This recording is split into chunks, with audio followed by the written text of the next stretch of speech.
Hi guys, welcome to one of my first videos that I'm doing. Today we're going to go over this really cool kit that I got. It's called the Make a Wine Kit from Craft Brew. You can see right here. They did send this to me for free, but I'm really excited to try to learn how to do this. It's a 4-week process to do this. They give you all of the things that you would need to make this whole, to make your own wine. So supposedly you're supposed to be able to get 5 bottles of wine out of this. They come in 4 different kinds, so you can get like a Cabernet, a Merlot, a Chard, or a Pinot, I believe. I'm a red wine girl, so I obviously picked the Cabernet Sauvignon.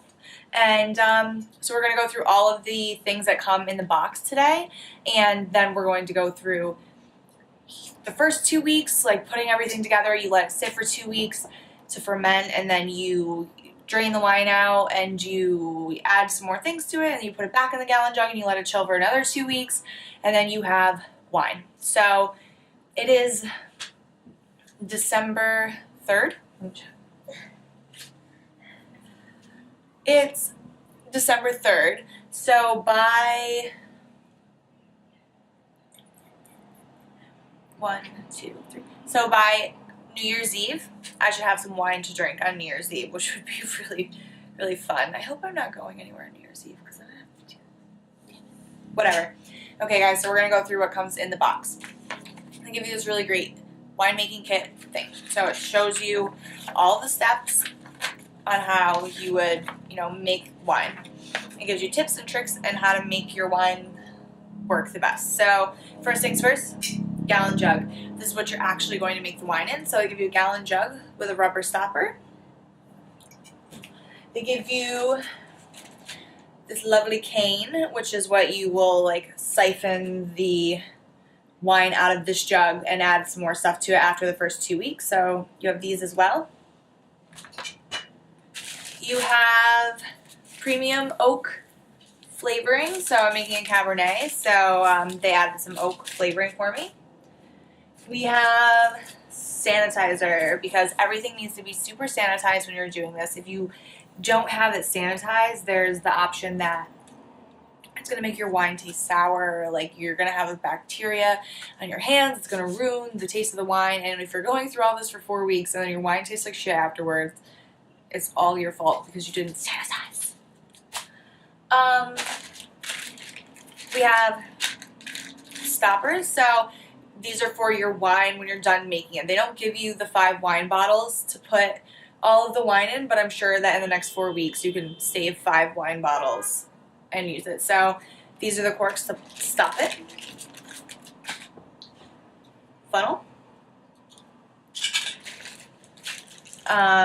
This is called an airlock. This is what's going to be at the top of the jug.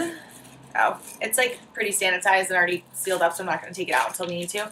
But it basically is going to go in the cork like this. I don't know if you can see that, but, and then, okay, we'll explain.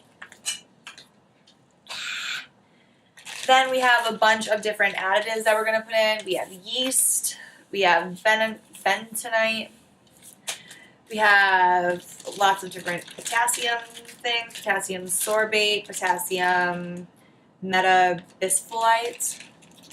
I think I'm doing pretty well pronouncing these.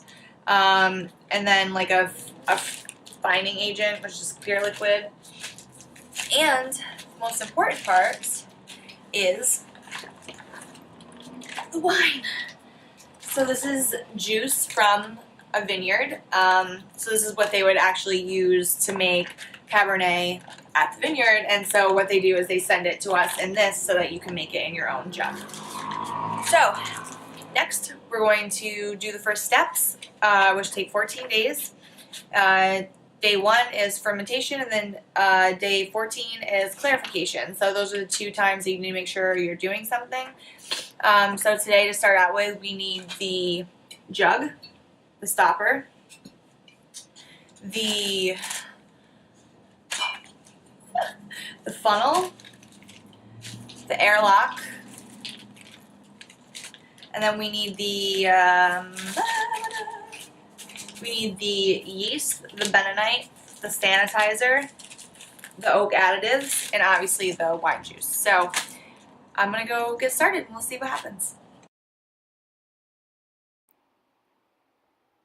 Okay, friends, here we go. We are starting the fermentation process. So this will happen from day 1 until day 14, and then from day 14 on is when we do the clarification process.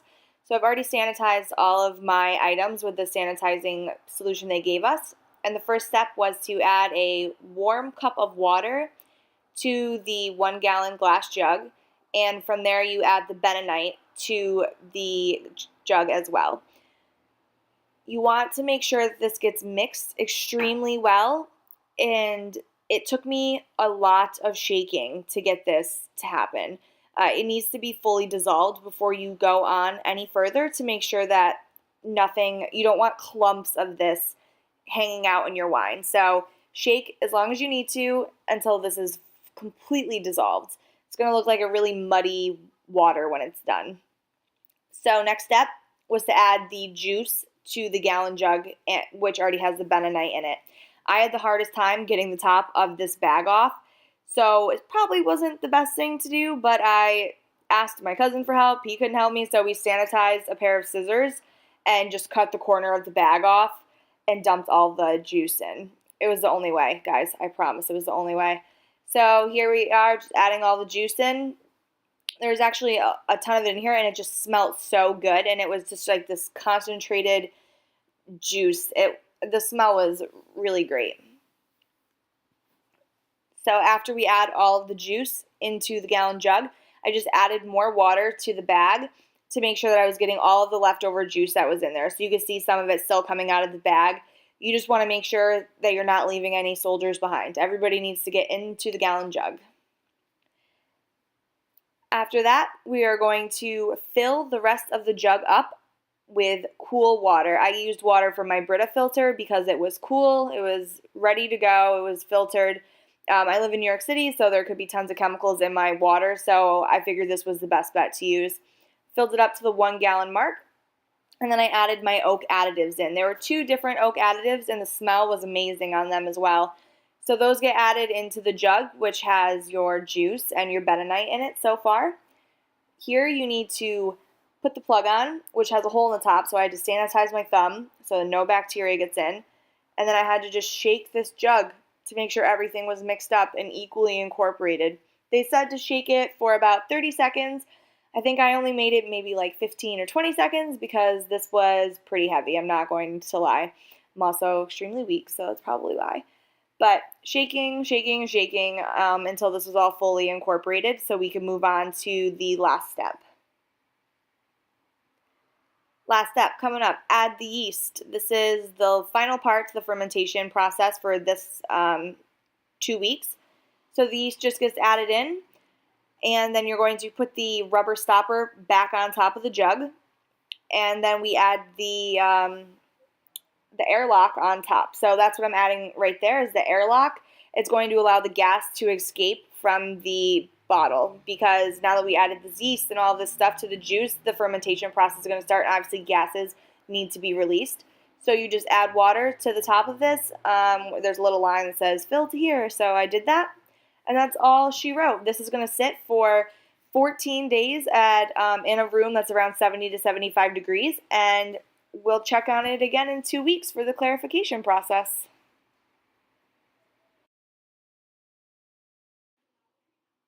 Okay, so our wine's been chilling for 14 days. Now, the fun part. So you can see all the sediment in the bottom of the gallon jug. So what we're trying to do currently is create a suction by submerging this tube in a bucket of water to fill it up with water. We're connecting it to this candy cane looking pipe that we're going to put into the gallon jug to siphon the wine out so that we leave the sediment in the gallon and we get all of the good wine out. So my boyfriend helped me with this. Those are his sexy legs. And it took us some time to get this suction to work. The key to getting this suction to work is that you need to put the gallon jug somewhere higher and then let gravity take it down into another clean bucket. Obviously, this is something that people with common sense could probably figure out, but it was early in the morning and it took us a little longer than expected to get this to work. But finally, we get it to work and we get it all out. So you can see all the sediment that's left over. It's like this really pretty pink color. You want to throw all that in the garbage. You don't want any of that. So then comes the stirring process. You have to stir a lot. So first you stir for 5 minutes to get all of the gas to release, because clear wine requires all of the gas that's built up to be released. So next we're adding the sodium, and again, we're going to keep stirring and stirring and stirring. So add the sodium in. You can see all the bubbles forming at the top. That's all the gas being released from the wine that's been sitting in there for the last 14 days. So now we're going to stir for another 3 minutes, and you want to make sure you're really vigorously stirring this wine, because you want to, work it up, and you really want to do your best you can to release all of the gas bubbles. So now I'm adding the clarifying gel, and this just makes sure that we get a really crystal clear wine at the end. You don't want to drink a wine that's cloudy or has sediment in it. It's not an attractive glass of wine. So you want to stir for 2 more minutes, and then we are done stirring, finally. From here, we're going to add more water, fill it up to 1 inch past the 1 gallon mark, and then we want to add the airlock back on, make sure there's enough water in the airlock, and plug that back up, and then we let it sit for another 14 days. Hi guys! So it's been 28 days since we started our wine making process. So we fermented the wine, we clarified the wine, and then we bottled the wine. I didn't film the bottling of the wine because it's essentially just what you saw in the last part of the video, where you're just going to create the suction with the tube, and then you're going to connect it to the cane, suck all the wine out of the bottles, or out of the gallon jug I should say, and put into your bottles. So you actually end up with wine. It's amazing. You get 5 750 milliliter bottles of wine. You have to actually save the wine bottles, like extra wine bottles that you have to save them because they don't give you any in the kit. So when you're sitting home alone on a Thursday night and you drink a whole bottle of wine to yourself, save that bottle so that you can put your new wine inside of it. I ended up taking off the label, so this is like an old cupcake Chardonnay bottle.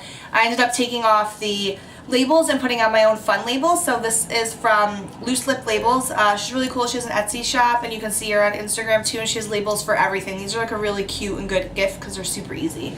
I also have a white girl wasted one because white girl wasted when I drink wine. So we're gonna give it a shot. I already poured myself a glass because I've been sipping on it this morning. Okay, it's actually 12:46, so it's the afternoon, so you're totally allowed to start drinking wine. So it has, first glance, so you always, when you're tasting wines, you want to look and then you want to taste, because both of those things are going to help you determine the quality of the wine. So this wine, super clear, so it means our clarification process worked. It's really clear, it has a beautiful like garnet, ruby color to it. There's no cloudiness, so these are all really good signs. So, and it has a nice smell. There's not a lot of acidity to this wine, and actually this has been in this glass for probably an hour now, and it's really starting to open up a little bit, and it's getting a little bit better. So maybe I would suggest aerating your wine before you drink it, just because it's not the highest quality wine. Keep in mind, you made this wine in a jug for a month in your kitchen or your bathroom, wherever you made it. It's not going to be the highest quality wine, but still extremely drinkable. This would be a really good wine if you were scared of red wines but you wanted to try to start drinking them. This might be a good way to start doing that. You can make the wine because it's a fun process, and then you can drink it, and you'll have 5 bottles of red wine that can like ease you into it. I'm a red wine girl, but I like spicy, peppery, like really full body wines, red wines. So this is a little tame for my palate, but I definitely think my cousin, he doesn't like to drink a lot of red wine, but he really enjoyed this. I'm gonna link all of the product information below. It's from Craft to Brew. They also do beer kits too if you're interested in making your own beer instead of doing wine, so that's something you could also do. Yeah, so like I said, I'll link it below. I think it's $60 for a wine kit. They make a Chardonnay, a Pinot Grigio, Cabernet, and a Merlot, so you have options depending on what you like. So yeah, definitely give it a shot. If you liked my video, please give it a thumbs up, please subscribe, please share it, please do whatever the fuck you want with it. But thanks for watching. Go buy this kit, go make your own wine, go get drunk, have a good time. So cheers.